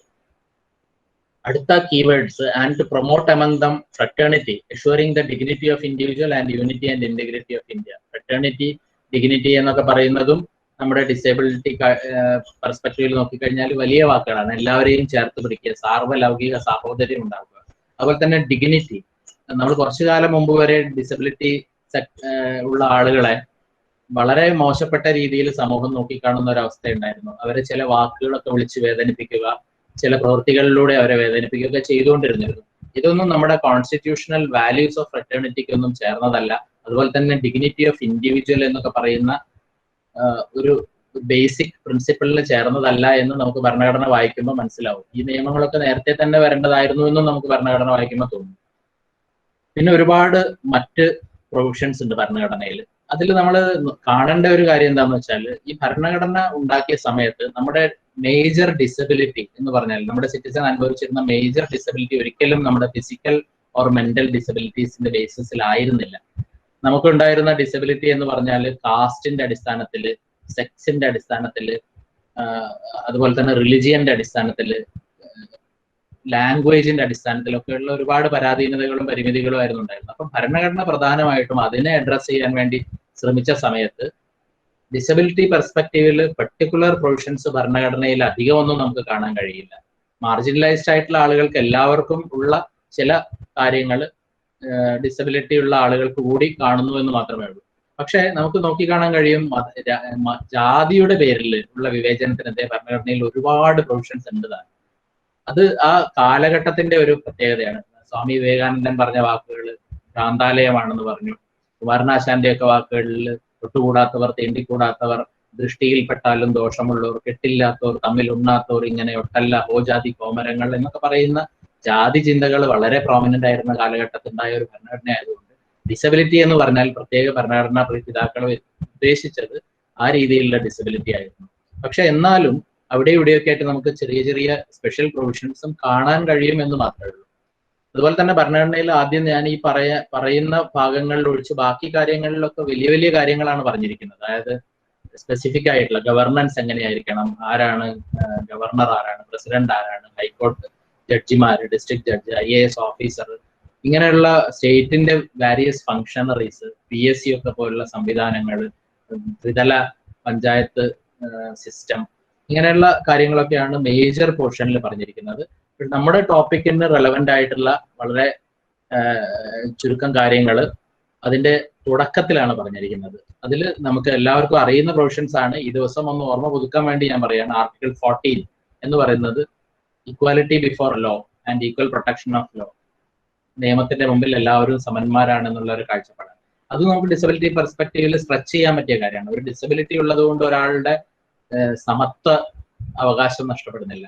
ഭരണഘടനയിൽ ആർട്ടിക്കിൾ 14 എല്ലാവർക്കും ഒപ്പം തന്നെ നിൽക്കാനുള്ള ഒരു അവകാശം ആർട്ടിക്കിൾ 14 പ്രകാരം ഡിസബിലിറ്റി ഉള്ള ആളുകൾക്കും കിട്ടുന്നുണ്ട്. Article 15 prohibition of discrimination on the ground of religion, caste, sex, place of birth. അത് ഞാൻ നേരത്തെ പറഞ്ഞു, അന്നത്തെ പ്രധാന ഫോക്കസ് അതായതുകൊണ്ട് ആ കാര്യങ്ങൾ മാത്രമേ അതിൽ പറഞ്ഞിട്ടുള്ളൂ ആർട്ടിക്കിൾ 15. പക്ഷേ സ്ത്രീകൾക്കും കുട്ടികൾക്കും വേണ്ടി സ്പെഷ്യൽ ആയിട്ടുള്ള നിയമങ്ങൾ ഉണ്ടാക്കാം എന്നൊക്കെ അതിനകത്ത് പറയുന്നത് ഡിസേബിലിറ്റി അനുഭവിക്കുന്ന കുട്ടികൾക്കും സ്ത്രീകൾക്കും ആശ്വാസം നൽകുന്ന കാര്യമാണ്. അവർക്ക് വേണ്ടുന്ന സ്പെഷ്യൽ പ്രൊവിഷൻസ് ഒക്കെ ഉണ്ടാക്കാനുള്ള അധികാരം ആർട്ടിക്കിൾ 15 കൊടുക്കുന്നത്. ആർട്ടിക്കിൾ 16 പബ്ലിക് എംപ്ലോയ്മെന്റിൽ ഒരു ഈക്വാലിറ്റി കിട്ടണമെന്ന് പറയുന്നതാണ്. അതും ഡിസബിലിറ്റി പെർസ്പെക്റ്റീവിൽ നമ്മൾ സ്ട്രെച്ച് ചെയ്ത് കഴിഞ്ഞാൽ ഈക്വാലിറ്റി എന്ന് പറയുന്ന വലിയൊരു കൺസെപ്റ്റ് അച്ചീവ് ചെയ്യണമെങ്കിൽ ഈ പറഞ്ഞ മാതിരി ചെറിയൊരു ബൂസ്റ്റ് വേണ്ടി വരും, പുഷ് വേണ്ടി വരും. ഇതൊക്കെ കൊടുക്കാനുള്ള പ്രൊവിഷനും ആർട്ടിക്കിൾ 16 നമ്മൾ ഇൻ ബിറ്റ്വീൻ ദ ലൈൻസ് വായിച്ചു കഴിഞ്ഞാൽ മനസ്സിലാവും. 17 അബോളിഷൻ ഓഫ് അൺടച്ചബിലിറ്റി ആണ്. അത് നമുക്ക് ഡിസബിലിറ്റി പെർസ്പെക്റ്റീവ് അല്ലെങ്കിലും ഭരണഘടനയിലെ ഫണ്ടമെന്റൽ പ്രിൻസിപ്പിൾ ആണ്. എല്ലാ തരത്തിലുള്ള ഉച്ചനീചത്വങ്ങളും അവസാനിപ്പിക്കുക, തൊട്ടുകൂടായ്മ അവസാനിപ്പിക്കുക. പിന്നെ ആർട്ടിക്കിൾ 18 ചില ടൈറ്റിൽസ് ഉണ്ട്. ബ്രിട്ടീഷ് ഗവൺമെന്റ് കുറെ ആൾക്കാർക്ക് സർ എന്നൊക്കെ പറയുന്ന, സർ CP രാമസ്വാമി അയ്യർ എന്നൊക്കെ പറയുന്ന പോലെ ടൈറ്റിലുകൾ കൊടുത്തത് നമ്മൾ ആക്സെപ്റ്റ് ചെയ്യാൻ പാടില്ല. പട്ടാളത്തിലോ അല്ലെങ്കിൽ എഡ്യൂക്കേഷണൽ പ്രൊഫസർ എന്നൊക്കെ പറയാം, അതുപോലെ തന്നെ മേജർ കേണൽ എന്നൊക്കെ പറയാമെന്നല്ലാതെ മറ്റ് ടൈറ്റിലുകളെല്ലാം അബോളിഷ് ചെയ്തു. അങ്ങനെ ഒരു ടൈറ്റിൽ ആർക്കെങ്കിലും ബെയർ ചെയ്യണമെന്നുണ്ടെങ്കിൽ പ്രസിഡന്റിന്റെ കൺസെന്റ് ഇല്ലാതെ ബെയർ ചെയ്യാൻ പറ്റില്ല എന്നാണ് ആർട്ടിക്കിൾ 18 പറയുന്നത്. ആർട്ടിക്കിൾ 19 ആണ് ഏറ്റവും സെലിബ്രേറ്റഡ് ആയിട്ടുള്ള ആർട്ടിക്കിൾ എന്ന് പറയുന്നത്. അതിൻ്റെ അകത്ത് freedom of speech and expression ഇപ്പൊ ഇടയ്ക്കിടയ്ക്ക് നമ്മൾ എന്താ പറയാ ചർച്ച ചെയ്തുകൊണ്ടിരിക്കുന്ന ഒരു വിഷയമാണ്. മാധ്യമ സ്വാതന്ത്ര്യം എന്താണ്, വ്യക്തി സ്വാതന്ത്ര്യം എന്താണ്, അങ്ങനെയുള്ള ഒരുപാട് കാര്യങ്ങൾ ഉൾക്കൊള്ളുന്ന freedom of speech and expression, freedom to assemble peacefully and without arms, ഒന്നിച്ച് കൂടാനുള്ള, ആയുധങ്ങളില്ലാതെ ഒത്തുകൂടാനുള്ള അവകാശം, freedom to form associations, unions, cooperative society, ഇങ്ങനെയുള്ള കാര്യങ്ങളൊക്കെ രൂപീകരിക്കുക, freedom to move freely throughout the territory. ഇന്ത്യയിൽ ഒരു സ്ഥലത്തുനിന്ന് വേറൊരു സ്ഥലത്തേക്ക് പോകണമെങ്കിൽ നമുക്ക് പാസ്പോർട്ട് വേണ്ട, നമുക്ക് ഫ്രീ ആയിട്ട് മൂവ് ചെയ്യാനുള്ള സ്വാതന്ത്ര്യമുണ്ട്. To reside and settle down anywhere in India, അതൊരു വേറൊരു ഫണ്ടമെന്റൽ ഫ്രീഡമാണ്. To practise profession or to carry on occupation, trade or business. ഇത്രയും കാര്യങ്ങളാണ് ആർട്ടിക്കിൾ 19 പറയുന്നത്. ആർട്ടിക്കിൾ 19 പറയുന്ന ഈ കാര്യങ്ങൾ വായിക്കുമ്പോൾ നമ്മൾ വിചാരിക്കും ഇതൊക്കെ അൺലിമിറ്റഡ് ഫ്രീഡം ആണ്. ഒരിക്കലും അല്ല. ഇതിനൊക്കെ സ്റ്റേറ്റിന് റീസണബിൾ റെസ്ട്രിക്ഷൻസ് വരും. അപ്പൊ ഞാൻ ഫോർ എക്സാമ്പിൾ പറയുകയാണെങ്കിൽ, practice profession, carry on occupation. എനിക്ക് പണ്ടേ ചെറുപ്പത്തിലെ ഒരു ഡോക്ടർ ആവാനൊക്കെ ആഗ്രഹം ഉണ്ടായിരുന്നു. അത് നടന്നില്ല പല കാരണങ്ങളുകൊണ്ടും. എന്ന് വെച്ചിട്ട് എനിക്കിപ്പോ തോന്നുകയാണ്, എന്നാ പിന്നെ എനിക്ക് ഇങ്ങനെ ഒരു ഫ്രീഡം ഭരണഘടനയുണ്ടല്ലോ, അത് പ്രാക്ടീസ് ചെയ്തുകൂടെ എന്ന് തോന്നിയാൽ പാടില്ല എന്ന് പിന്നീട് വരുന്ന ഭാഗങ്ങളിൽ പറയുന്നുണ്ട്. അതിന് പ്രൊഫഷണൽ ക്വാളിഫിക്കേഷൻസ് പ്രിസ്ക്രൈബ് ചെയ്യാനുള്ള അധികാരം ഗവൺമെന്റിനുണ്ട്. അങ്ങനെ എല്ലാത്തിനും ഒരു റൈഡർ വെച്ചുകൊണ്ട് ഈ സ്വാതന്ത്ര്യങ്ങളൊക്കെ ഉണ്ട്. ഒരു ഫേമസ് കോട്ട് ഉണ്ട്, your freedom ends where my nose begins എന്ന് പറയുന്ന ഒരു സംഭവം. ഇത് തന്നെയാണ് ഈ ഫണ്ടമെന്റൽ ആയിട്ടുള്ള ഫ്രീഡത്തിന്റെ മുകളിലുള്ളത്. എന്ത് ഫ്രീഡം വേണമെങ്കിലും ആവാം, പക്ഷെ മറ്റവന്റെ മൂക്കിന്റെ തുമ്പത്ത് വെച്ച് അത് അവസാനിപ്പിച്ചോളണം എന്നുള്ള ഒരു മെസ്സേജ് ആണ് അതിൽ തരുന്നത്. പിന്നെ ആർട്ടിക്കിൾ 20 എന്ന് പറയുന്നത് മെയിൻലി നിയമത്തിന്റെ ഒരു പെർസ്പെക്റ്റീവിലുള്ളതാണ്. അതിലൊന്ന് എക്സ്പോസ്റ്റ് ഫാക്ടോ ലോ എന്ന് പറയുന്ന കൺസെപ്റ്റ് ആണ്. അതിൽ പറയുന്നത് ഒരു നിയമപ്രകാരം ഒരാളെ ശിക്ഷിക്കണമെങ്കിൽ അയാൾ ആ കുറ്റം ചെയ്യുന്ന സമയത്തുള്ള നിയമമായിരിക്കണം. പിന്നീട് ഒരു പുതിയ നിയമം ഉണ്ടാക്കി അത് പ്രകാരം പണ്ട് ചെയ്തത് കുറ്റമാണെങ്കിൽ ഒരിക്കലും അത് പ്രകാരം ഒരാളെ ശിക്ഷിക്കാൻ പറ്റില്ല. അതാണ് എക്സ്പോസ്റ്റ് ഫാക്ടോ ലോ എന്ന് പറയുന്ന കൺസെപ്റ്റ്. അതിൽ ആർട്ടിക്കിൾ 20 തന്നെ മറ്റൊരു ഭാഗത്ത് പറയുന്ന പ്രിൻസിപ്പിൾ ഡബിൾ ജിയോപാഡി എന്നുള്ളതാണ്. ഒരു കുറ്റത്തിന് ഒരിക്കൽ ഒരാളെ ശിക്ഷിച്ചു കഴിഞ്ഞാൽ അതേ കുറ്റത്തിന് അയാളെ വീണ്ടും ശിക്ഷിക്കാൻ പറ്റില്ല എന്നുള്ളതാണ്. പിന്നെ ആർട്ടിക്കിൾ 23 പറയുന്നത് സെൽഫ് ഇൻക്രിമിനേഷൻ. നമ്മൾ പലപ്പോഴും വിചാരിക്കും ഒരു കാര്യത്തിൽ പ്രതിനോട് ചോദിച്ചാൽ അറിഞ്ഞൂടെ ഈ കാര്യങ്ങൾ, പ്രതിക്ക് അറിയാവുന്ന കാര്യങ്ങളല്ലേ, പ്രതിനെ കോടതി ചോദിച്ച് മനസ്സിലാക്കിയിട്ട് ശിക്ഷിച്ചൂടെ? ഒരിക്കലും പാടില്ല. പ്രതിക്ക് അയാൾക്കെതിരായിട്ട് ഒരു കാര്യവും ഒരു കോടതിയിലും പറയാനുള്ള ബാധ്യത ഇല്ല എന്ന് ആർട്ടിക്കിൾ 23 പറയുന്നതുകൊണ്ടാണ് നമുക്ക് പ്രതിയോട് ചോദിച്ചിട്ടൊന്നും ചെയ്യാൻ പറ്റും. പ്രതി കൂട്ടിൽ കയറി നിൽക്കും, ബാക്കി കാര്യങ്ങളൊക്കെ പ്രോസിക്യൂഷൻ തെളിയിക്കണം എന്ന് നമ്മൾ പറയുന്നത് ഈ ഒരു പ്രിൻസിപ്പിൾ ഉള്ളതുകൊണ്ടാണ്. പിന്നെയാണ് നമ്മുടെ ഡിസബിലിറ്റി പെർസ്പെക്റ്റീവിലൊക്കെ ഏറ്റവും ഇമ്പോർട്ടന്റ് ആയിട്ടുള്ള ഒരു കാര്യം ആർട്ടിക്കിൾ 21 ആണ്. റൈറ്റ് ടു ലൈഫ് എന്ന് പറയുന്ന വലിയൊരു കാഴ്ച. ജീവിക്കാനുള്ള അവകാശം. ജീവിക്കാനുള്ള അവകാശം എന്ന് പറഞ്ഞാൽ സുപ്രീം കോടതി അത് വിശദമാക്കി, ചുമ്മാ വെറുതെ അങ്ങ് ജീവിക്കാനുള്ള അവകാശം അല്ല, അത് ഒരു മനുഷ്യന് ചേർന്ന അന്തസ്സോടുകൂടി ജീവിക്കുക. To live with dignity, human ഡിഗ്നിറ്റിയോട് കൂടി ജീവിക്കുക. Not a mere animal existence എന്നാണ് പറയുന്നത്. ഒരു മൃഗതുല്യമായിട്ട് വെറുതെ നിലനിൽക്കുക അല്ല, ശരിക്കും ഒരു മനുഷ്യന്റെ അന്തസ്സോടുകൂടി ജീവിക്കാനുള്ള അവകാശം. പലപ്പോഴും ഡിസബിലിറ്റി പെർസ്പെക്റ്റീവിലായാലും മറ്റേതെങ്കിലും രീതിയിൽ മാർജിനലൈസ്ഡ് ആയിട്ടുള്ള ആളുകളുടെ കാര്യത്തിലായാലും ഒക്കെ സുപ്രീം കോടതിയും ഹൈക്കോടതിയും ഒക്കെ ഇടപെടുന്നത് ഈ ഒരു കാര്യം വെച്ചുകൊണ്ടാണ്. ആർട്ടിക്കിൾ 21 ജീവിക്കാനുള്ള അവകാശത്തിന്റെ ലംഘനമായിട്ട് കാണുന്ന ഏത് കാര്യവും സുപ്രീം കോടതിയിലും ഹൈക്കോടതിയിലും ചാലഞ്ച് ചെയ്യാം. അവർ അതിനനുസരിച്ചുള്ള പരിഹാരങ്ങൾ അതിനുണ്ടാക്കും. ഒരുപാട് നിയമനിർമ്മാണങ്ങളും അതുപോലെ തന്നെ ഡയറക്റ്റീവ്സും ഒക്കെ ഇതിന്റെ മുകളിൽ ഉണ്ടായിട്ടുണ്ട്. അണ്ടർ ട്രയൽ പ്രിസണേഴ്സ്, ഒരു കാലത്ത് ഒരാളെ ജയിലിലിട്ട് കഴിഞ്ഞാൽ എത്രയോ കാലം, ബീഹാറിലെ ജയിലുകളിലൊക്കെ ഒരുപാട് കാലം ആളുകൾ ജയിലിൽ കിടന്നു. പിന്നെ സുപ്രീം കോടതിയാണ് ഇടപെട്ടിട്ട് അതിൽ റൈറ്റ് ടു ലൈഫിനെതിരാണെന്ന് പറയുന്നത്. അതുപോലെ റൈറ്റ് ടു പ്രൈവസി, ഇപ്പൊ അടുത്ത കാലത്ത് തന്നെ ഒരു വിധി ഉണ്ടായിട്ടുണ്ട്. എത്രത്തോളം നമ്മുടെ പ്രൈവസിക്കുള്ള അവകാശമുണ്ട്, ആധാർ പ്രശ്നത്തിലൊക്കെ ഉണ്ടായ വിധികൾ, അതൊക്കെ റൈറ്റ് ടു ലൈഫിന്റെ പരിധിയിൽ വരുന്നതാണ്. അതിന്റെ അടിസ്ഥാനത്തിൽ തന്നെ ഈ പ്രൈവസി റൈറ്റ്സ് മറ്റ് പല നിയമങ്ങളും പിന്നീട് റെക്കഗ്നൈസ് ചെയ്തു. അതിൽ ഏറ്റവും പ്രധാനപ്പെട്ടത് നമ്മുടെ PWD ആക്ട് തന്നെയാണ്. അതിനകത്തും ഒരു PWD ആയിട്ടുള്ള ഒരാളുടെ പ്രൈവസി റൈറ്റ്സ് പ്രൊട്ടക്ട് ചെയ്യുക, അയാളുടെ റിസർച്ച് ഒക്കെ അയാളുടെ കാര്യങ്ങളിൽ നടത്തണമെങ്കിൽ അല്ലെങ്കിൽ ആ ഒരു ഗ്രൂപ്പിന്റെ കാര്യത്തിൽ നടത്തണമെങ്കിൽ അവരുടെ കൺസെന്റും അതിന് വേണ്ടുന്ന ഓർഡറും ഒക്കെ വാങ്ങണം എന്നൊക്കെ പറയുന്ന കാര്യങ്ങൾ ജുവനൈൽ ജസ്റ്റിസ് ആക്ടിൽ പ്രൈവസി പറയുന്നുണ്ട്. ഒരിക്കലും ഒരു കുട്ടിയെ, നിയമവുമായി സംഘർഷത്തിലേർപ്പെട്ട കുട്ടിയായാലും നിയമവും കൂടുതൽ സംരക്ഷണം വേണ്ട കുട്ടിയായാലും, അതായത് നമ്മൾ child in conflict with law എന്ന് പറയുന്നതായാലും അതുപോലെ തന്നെ child in need of care and protection എന്ന് പറയുന്ന കുട്ടിയായാലും അവരുടെ ഒന്നും പ്രൈവസി എഫക്ട് ചെയ്യുന്ന രീതിയിൽ ഒരു തരത്തിലുള്ള പബ്ലിക്കേഷനോ കാര്യങ്ങളോ ഒന്നും പാടില്ല എന്ന് നിയമം തന്നെ പറയുന്നുണ്ട്. പോക്സോ ആക്ടും അതുപോലെ തന്നെ പ്രൈവസി റെക്കഗ്നൈസ് ചെയ്യുന്നുണ്ട്. ഒരു ലൈംഗിക അതിക്രമത്തിന് വിധേയമായിട്ടുള്ള അല്ലെങ്കിൽ വിധേയനായിട്ടുള്ള ഒരു കുട്ടിയുടെ വിവരങ്ങൾ വെളിപ്പെടുത്തുന്നതിനെതിരെ നിയമമുണ്ട്. അപ്പൊ അത് വെളിപ്പെടുത്തി കഴിഞ്ഞാൽ ശിക്ഷ വരെ കിട്ടുന്ന കാര്യങ്ങളാണ് അതൊക്കെ. പിന്നെ എയർ ആൻഡ് വാട്ടർ പൊല്യൂഷനൊക്കെ എതിരായിട്ട് യമുന തീരത്തുള്ള ഫാക്ടറികൾ താജ്മഹലിനെ എഫക്ട് ചെയ്യുന്നു, ജനങ്ങളുടെ ജീവിതത്തെ എഫക്ട് ചെയ്യുന്നു എന്നൊക്കെ പറയുന്ന കാര്യങ്ങളൊക്കെ ആർട്ടിക്കിൾ 21 ബേസിസിലാണ് സുപ്രീം കോടതി കൊണ്ടുവന്നിട്ടുള്ളത്. മറ്റൊരു പ്രധാനപ്പെട്ട ഫണ്ടമെന്റൽ ഭരണഘടനാ അവകാശം റൈറ്റ് ടു എഡ്യൂക്കേഷൻ ആണ്. അത് ഭരണഘടനയിലെ 86 ഭേദഗതി പ്രകാരം 2002 അത് വന്നത്. 6 വയസ്സിന്റെയും 14 വയസ്സിന്റെയും ഇടയിലുള്ള കുട്ടികൾക്ക് പ്രത്യേക അവകാശമാണ്. അത് വിദ്യാഭ്യാസത്തിനുള്ള ഫ്രീ ആൻഡ് കമ്പൽസറി എഡ്യൂക്കേഷൻ ആണ്. ഇതിൽ തന്നെ നമ്മുടെ right to persons with disabilities ആക്ടിൽ വായിച്ചു നോക്കിക്കഴിഞ്ഞാൽ ഈ 14 വയസ്സ് പിന്നെയും എക്സ്റ്റെൻഡ് ചെയ്തിട്ട് 18 വയസ്സ് വരെ ഇതിന്റെ പ്രൊട്ടക്ഷൻ അവർക്ക് കിട്ടണം എന്നാണ് ആ നിയമത്തിൽ പറയുന്നത്. അത് മാത്രമല്ല 18 വയസ്സ് കഴിഞ്ഞിട്ടും കണ്ടിന്യൂവേഷന് വേണ്ടിയിട്ടുള്ള ഫെസിലിറ്റീസും ഉണ്ടാക്കണമെന്നും പറയുന്നുണ്ട്. അപ്പൊ റൈറ്റ് ടു എഡ്യൂക്കേഷനും നമ്മുടെ ഡിസബിലിറ്റി പെർസ്പെക്റ്റീവിൽ എൻലാർജ് ചെയ്തിട്ടുണ്ട് അതിന്റെ സ്കോപ്പ്. പിന്നെയുള്ള പ്രധാനപ്പെട്ട ആർട്ടിക്കിൾസ് എന്ന് പറഞ്ഞാൽ ആർട്ടിക്കിൾ 32ഉം 226ഉം ആണ്. ഇത് നമുക്ക് എങ്ങനെയാണ് പ്രധാനമാവുന്നത് വെച്ചാൽ പല കാര്യങ്ങളിലും നമ്മുടെ പല അവകാശങ്ങളും അധികാരികളും ഗവൺമെന്റും ഒക്കെ ഹനിക്കാറുണ്ട്. ഡിസബിലിറ്റി സെക്ടറിലുള്ള ആൾക്കാരുടേതായാലും മറ്റ് മാർജിനലൈസ് ആയാലും ആ സമയത്തൊക്കെ നമുക്ക് സുപ്രീം കോടതിയും ഹൈക്കോടതിയെയും സമീപിക്കാനുള്ള അവകാശമാണ് ഈ ആർട്ടിക്കിൾ 32ലും ആർട്ടിക്കിൾ 226ലും പറയുന്നത്. ഇത് രണ്ടും റിട്ടിനെ പറ്റിയിട്ടാണ് പറയുന്നത്. നിങ്ങൾക്കറിയാം, writ of mandamus, writ of prohibition, writ of certiorari, quo warranto, habeas corpus, ഇതൊക്കെയാണ് പ്രധാനപ്പെട്ട റിട്ടുകൾ. ഇതിൽ ഏറ്റവും നമ്മളെ സംബന്ധിച്ചിടത്തോളം പ്രധാനപ്പെട്ടത് റിട്ട് ഓഫ് മാൻഡമസ് തന്നെയാണ്. ഒരാൾ ഒരു കാര്യം ചെയ്യുന്നില്ലെങ്കിൽ, അതായത് അർഹതപ്പെട്ട ഒരു കാര്യത്തിന് വേണ്ടി നമ്മൾ സമീപിച്ചു, ആ കാര്യം ഒരു അധികാരി ചെയ്യുന്നില്ലെങ്കിൽ നമുക്ക് ഈ സുപ്രീം കോടതിയിലാണെങ്കിൽ ആർട്ടിക്കിൾ 32 പ്രകാരവും ഹൈക്കോടതിയിലാണെങ്കിൽ ആർട്ടിക്കിൾ 226 പ്രകാരവും റിട്ട് കൊടുത്തിട്ട് അവരോട് ഈ കാര്യം ചെയ്യിപ്പിക്കാൻ വേണ്ടി ഓർഡർ ഇടാനുള്ള അധികാരം ഹൈക്കോടതിക്കും സുപ്രീം കോടതിക്കും ഉണ്ട്. അതാണ് റിട്ട് ജൂറിസ്ഡിക്ഷൻ.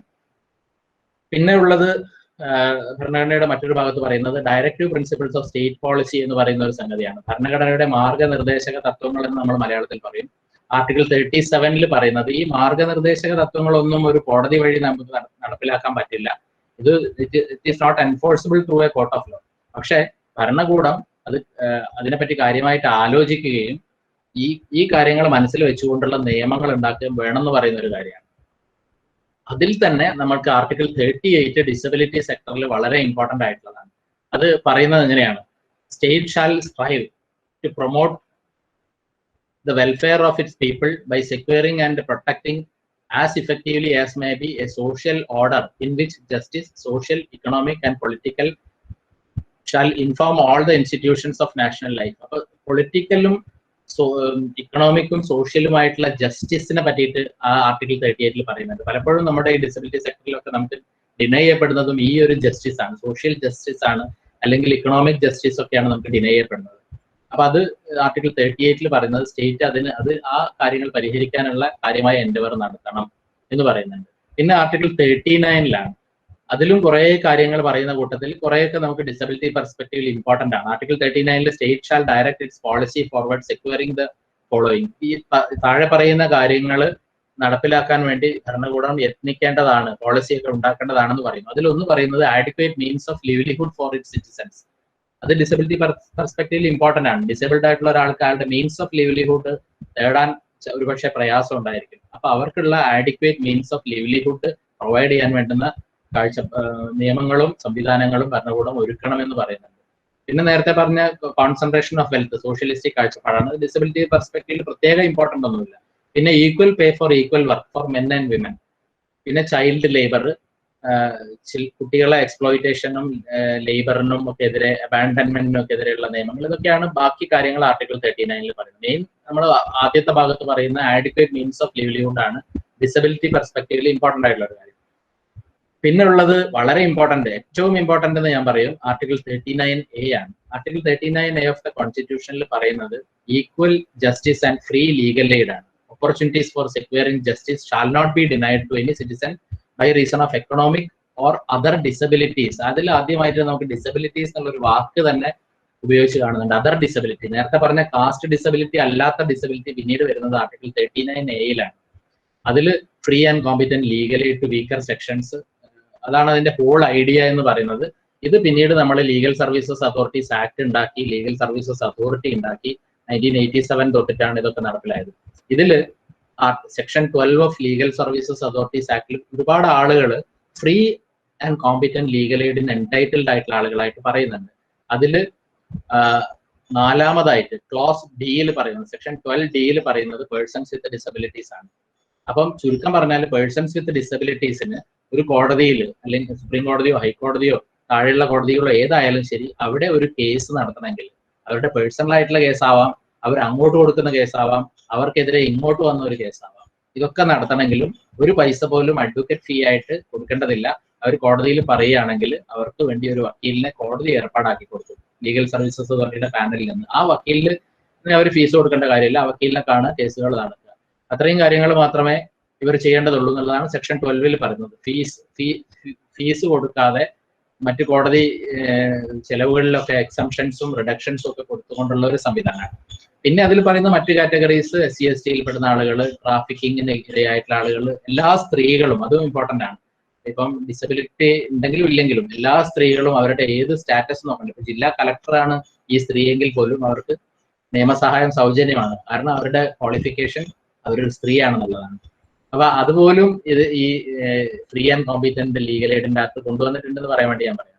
അതുപോലെ തന്നെ victims of mass disaster, ethnic violence, caste atrocities, flood, drought, earthquake, industrial disaster, ഇങ്ങനെയുള്ള ആളുകൾ, പിന്നെ ഇൻഡസ്ട്രിയൽ വർക്ക്മെൻ, പിന്നെ പോലീസ് കസ്റ്റഡിയിൽ അല്ലെങ്കിൽ പ്രൊട്ടക്റ്റീവ് ഹോമിലൊക്കെ ഉള്ള ആളുകൾ, പിന്നെ ആനുവൽ ഇൻകം 1 ലക്ഷത്തിൽ കുറവുള്ള ആളുകൾ. അപ്പൊ ഇത്രയും ആളുകളൊക്കെ ഫ്രീ ആൻഡ് കോമ്പീറ്റന്റ് ലീഗൽ എയ്ഡിന് എൻടൈറ്റിൽഡ് ആയിരിക്കുന്നത് article 39A of the constitution ആണ്. നമ്മളെ സംബന്ധിച്ചിടത്തോളം ആർട്ടിക്കിൾ 39A D ക്ലോസ് വളരെ ഇമ്പോർട്ടന്റ് ആണ്. ഒരു പൈസ പോലും ചെലവാക്കാതെ കേസുകൾ നടത്താനൊക്കെ ഉള്ള സംവിധാനം.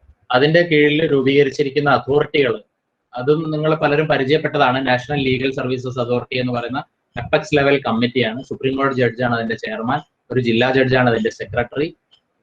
കേന്ദ്രത്തിലുള്ള ഉന്നത ഉദ്യോഗസ്ഥന്മാരൊക്കെ അതിൽ അംഗങ്ങളാണ്. അതിന് പുറമെ ഗവൺമെന്റ് നോമിനേറ്റ് ചെയ്തിട്ട് അംഗങ്ങളുണ്ട്. സ്റ്റേറ്റിലായാലും സ്റ്റേറ്റ് ലീഗൽ സർവീസസ് അതോറിറ്റീസ് ഉണ്ട്. നമ്മുടെ കേരളത്തിൽ Kerala state legal services authority ഉണ്ട്. അതിന്റെയും തലപ്പത്ത് ഒരു ഹൈക്കോടതി ജഡ്ജാണ്, അതിൽ ഒരു ഡിസ്ട്രിക്ട് ജഡ്ജാണ് അതിന്റെ സെക്രട്ടറി. അതിലും ഇതുപോലുള്ള മെമ്പേഴ്സ് ഉണ്ട്. സ്റ്റേറ്റിലുള്ള DGP, DHS ഒക്കെ അടക്കമുള്ള എല്ലാ ഉന്നത ഉദ്യോഗസ്ഥന്മാരും ഇതിൽ അംഗങ്ങളാണ്, നോമിനേറ്റ് റെപ്രസെന്റേറ്റീവ്സ്. നമ്മളെയൊക്കെ സംബന്ധിച്ചിടത്തോളം ഏറ്റവും പ്രധാനം DLSA ആണ്. നമ്മുടെ നാട്ടിലുള്ളതാണ് ഡിസ്ട്രിക്ട് ലീഗൽ സർവീസസ് അതോറിറ്റി. അതിന്റെ തലപ്പത്ത് ഡിസ്ട്രിക്ട് ജഡ്ജ് ആണുള്ളത്. ആ ജില്ലയിലെ പ്രിൻസിപ്പൽ ഡിസ്ട്രിക്ട് ജഡ്ജ് ആണ്. അതിന്റെ സെക്രട്ടറി ഒരു സബ് ജഡ്ജ് ആയിരിക്കും. അതിൽ കലക്ടർ, കമ്മീഷണർ, ജില്ലാ പഞ്ചായത്ത് പ്രസിഡന്റ് തുടങ്ങി public prosecutor, bar association president തുടങ്ങിയ ഒരുപാട് അംഗങ്ങളും നോമിനേറ്റഡ് റെപ്രസെന്റേറ്റീവ്സും ഉണ്ട്. DLSയുടെ ഒരു സ്ട്രക്ചർ പറയാൻ വേണ്ടി ഞാൻ പറഞ്ഞല്ലോ. അതിന് താഴെ താലൂക്ക് ലെവലിൽ താലൂക്ക് ലീഗൽ സർവീസസ് കമ്മിറ്റികളുണ്ട്. ആ താലൂക്കിലെ ഏറ്റവും സീനിയർ ജഡ്ജ് ആയിരിക്കും അതിന്റെ ചെയർമാൻ. ഒരു സെക്രട്ടറി ഉണ്ടാവും, മറ്റ് അംഗങ്ങൾ ഒക്കെ അടങ്ങിയതാണ്. താലൂക്കിലെ സീനിയർ ഉദ്യോഗസ്ഥന്മാരൊക്കെ അതിൽ മെമ്പേഴ്സ് ആയിരിക്കും. അപ്പൊ ഈ സെറ്റപ്പ് ഒക്കെ നമുക്ക് ഉള്ളത് കൊണ്ട് ഡിസബിലിറ്റി സെക്ടറിലൊക്കെ എന്തെങ്കിലും പ്രയാസങ്ങൾ നമുക്ക് ഉണ്ടാവുകയാണെങ്കിൽ ഈ അതോറിറ്റീസിനെയൊക്കെ നമുക്ക് അപ്രോച്ച് ചെയ്യാൻ കഴിയും. അതിനെ നമുക്ക് ഉപയോഗപ്പെടുത്താൻ കഴിയും. ഇത് ആരുടെയും ഔദാര്യമല്ല, നമ്മുടെ അവകാശമാണെന്നുള്ളതാണ് നമ്മൾ ആദ്യം മനസ്സിലാക്കേണ്ടത്. ലീഗൽ സർവീസസ് ഫ്രീ ആണ്, അഡ്വക്കേറ്റ് ഫീസ് വേണ്ട. നാൽസ ഒരുപാട് സ്കീമുകൾ ഉണ്ടാക്കിയിട്ടുണ്ട്. അതിലൊരു സ്കീം തന്നെ മെന്റലി ഡിസേബിൾഡ് ആയിട്ടുള്ള പേഴ്സൺസിനാണ്. അതിൽ നാൽസ തുടങ്ങുന്നത് തന്നെ mental disability is not mental illness എന്ന് പറഞ്ഞിട്ടാണ് തുടങ്ങുന്നത്. അപ്പം ഡിസബിലിറ്റി എന്ന് പറഞ്ഞാൽ വളരെ ചെറിയ മൈൽഡ് ഫോം തൊട്ടിട്ട് മറ്റേ ഡെവലപ്മെന്റൽ പ്രോബ്ലംസും ഒക്കെ ആവാം. അതിന് പുറമെ ലീഗൽ എയ്ഡ് ക്ലിനിക്കുകളൊക്കെ സ്ഥാപിക്കാനൊക്കെ ഉള്ള സ്കീമുകൾ നാൽസയുടെ കീഴിലുണ്ട്. ഇപ്പം ഇന്നിപ്പം സെൻട്രൽ ഗവൺമെന്റ് ഒരു വെബിനാർ ഓർഗനൈസ് ചെയ്യുന്നുണ്ട്. രാവിലെ ഉച്ചയോടുകൂടി തുടങ്ങി ഉച്ചയ്ക്ക് മുമ്പേ അവസാനിച്ചു. അതിൻ്റെ അകത്ത് ഈ പ്രോ ബോണോ ലീഗൽ സർവീസസ് എന്ന് പറയുന്ന ഒരു കാര്യമാണ് സ്ട്രെസ് ചെയ്തത്. പ്രത്യേകിച്ച് മാർജിനലൈസ്ഡ് ആയിട്ടുള്ള ആളുകൾക്ക് വേണ്ടി അഡ്വക്കേറ്റ് കമ്മ്യൂണിറ്റിയോട് റിക്വസ്റ്റ് ചെയ്യാണ് pro bono legal service for public cause. You should act for public cause എന്ന് പറയുന്ന ഒരു മെസ്സേജാണ് കൊടുത്തിട്ടുള്ളത്. അത് തന്നെയാണ് ലീഗൽ സർവീസസ് അതോറിറ്റി എപ്പോഴും ഉയർത്തിപ്പിടിക്കാറുള്ളത്. പിന്നെ പ്രധാനപ്പെട്ട ഒരു ആർട്ടിക്കിൾ ഭരണഘടനയിൽ, അത് ആർട്ടിക്കിൾ 41 ആണ്. അതിലും നമ്മുടെ ഈ വാക്ക് state shall strive to minimise the equalities in income and endeavor to eliminate inequalities in status, facilities and opportunities among individuals and groups. ആളുകൾ തമ്മിലുള്ള ആ ഒരു ഡിഫറൻസ് കുറയ്ക്കാൻ വേണ്ടി ഭരണകൂടം എത്തിക്കണം എന്ന് പറയുന്നുണ്ട്. State shall within the limits of its economic, ഇതിലൊരു ഡിസേബിൾമെന്റ് എന്ന് പറയുന്ന വാക്ക് ഉപയോഗിച്ചിട്ടുണ്ട് ഈ article 41. State shall within the limits of its economic capacity and development make effective provisions for securing the right to work, right to education and right to public assistance in cases of unemployment, old age, sickness and disablement. അങ്ങനെ ഒരു വാക്ക് പിന്നീട് കാണാൻ നമുക്ക് ഈ article 41-ലാണ്. അപ്പൊ അതിലും പറയുന്നത് disablement Zafar ചെയ്യുന്ന ആളുകൾക്ക് വേണ്ടി അവരുടെ ഓപ്പർച്യൂണിറ്റീസ് ഒക്കെ എത്തിപ്പിടിക്കാനുള്ള പ്രയാസങ്ങൾ മറികടക്കുന്നതിന് വേണ്ടി ഭരണകൂടം യത്നിക്കണം എന്ന് പറയുന്നുണ്ട്. ഡയറക്റ്റീവ് പ്രിൻസിപ്പിൾസ് ആണ്, എൻഫോഴ്സ് ചെയ്യാൻ ആസ് ഓഫ് റൈറ്റ് പറ്റാത്ത കാര്യങ്ങളാണ്. പക്ഷെ സ്റ്റേറ്റ് ചെയ്തുകൊണ്ടിരിക്കുന്നുണ്ട് എന്നുള്ളതാണ്.